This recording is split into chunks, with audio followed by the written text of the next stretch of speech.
അലൂമിനിയത്തിന്റെ അംശം കുടിവെള്ളത്തിൽ സുരക്ഷിതമായ അളവിൽ നിലനിർത്തേണ്ടത് അത്യാവശ്യമാണ്. ഈ പ്രവർത്തനം വീടുകളിൽ സാധാരണക്കാർക്ക് കൃത്യമായി ചെയ്യാൻ സാധിക്കാത്തതുകൊണ്ട് ആലം ഉപയോഗിച്ച് ജലം ശുദ്ധീകരിക്കുന്നത് ഒഴിവാക്കുന്നതാണ് ഉചിതം.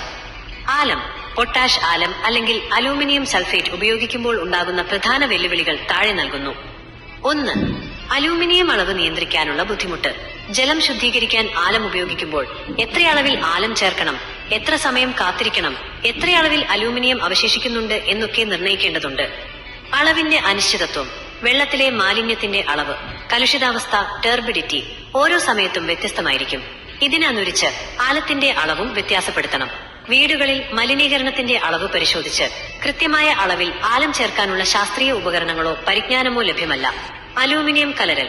ആലം അധികമായാൽ ശുദ്ധീകരിച്ച ശേഷവും വെള്ളത്തിൽ ലയിച്ച അലൂമിനിയം അയോണുകൾ ടെക്സ്റ്റാൽ ക്യാരറ്റ് 3+ ഉയർന്ന അളവിൽ അവശേഷിക്കും. ഈ അംശം സുരക്ഷിതമാണോ എന്ന് പരിശോധിക്കാൻ സാധാരണക്കാർക്ക് കഴിയില്ല. 2. ആരോഗ്യപരമായ അപകട സാധ്യത. Residual aluminium risk. അലൂമിനിയം അംശം കൂടിയ കുടിവെള്ളം തുടർച്ചയായി ഉപയോഗിക്കുന്നത് ആരോഗ്യത്തിന് ദോഷകരമാണ്. നാഡീവ്യൂഹ പ്രശ്നങ്ങൾ. അമിതമായ അലൂമിനിയം തലച്ചോറിൽ അടിഞ്ഞുകൂടുകയും ഓക്സിഡേറ്റീവ് സമ്മർദ്ദത്തിന് കാരണമാവുകയും ചെയ്യുന്നു. ഇത് അൽഷിമേഴ്സ് പോലുള്ള ന്യൂറോ ഡിജനറേറ്റീവ് രോഗങ്ങളുമായി ബന്ധപ്പെട്ടിരിക്കുന്നതായി പഠനങ്ങൾ സൂചിപ്പിക്കുന്നു. വൃക്കരോഗമുള്ളവർക്ക് ഭീഷണി. വൃക്കകൾക്ക് തകരാറുള്ളവരിൽ അലൂമിനിയം പുറന്തള്ളാനുള്ള കഴിവ് കുറയുന്നതിനാൽ ഈ വിഷാംശം വേഗത്തിൽ ശരീരത്തിൽ അടിഞ്ഞുകൂടി ഗുരുതരമായ ആരോഗ്യ പ്രശ്നങ്ങൾക്ക് കാരണമാകും.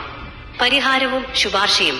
ആധുനിക ജലശുദ്ധീകരണ പ്ലാന്റുകളിൽ ആലത്തിന്റെ അളവ് കർശനമായി നിയന്ത്രിക്കുകയും ശുദ്ധീകരണത്തിന് ശേഷം അലൂമിനിയത്തിന്റെ അംശം നീക്കം ചെയ്യുന്നതിനുള്ള പോസ്റ്റ് ഫിൽട്രേഷൻ സംവിധാനങ്ങൾ ഉപയോഗിക്കുകയും ചെയ്യുന്നു. എന്നാൽ വീടുകളിൽ ഇത് പ്രായോഗികമല്ലാത്തതിനാൽ ഒഴിവാക്കുക. ആലത്തിന്റെ അളവ് കൃത്യമായി നിയന്ത്രിക്കാനുള്ള സംവിധാനങ്ങളില്ലാത്ത സാധാരണ സാഹചര്യങ്ങളിൽ ആലം ഉപയോഗിച്ച് വെള്ളം ശുദ്ധീകരിക്കുന്നത് പൂർണ്ണമായും ഒഴിവാക്കുക.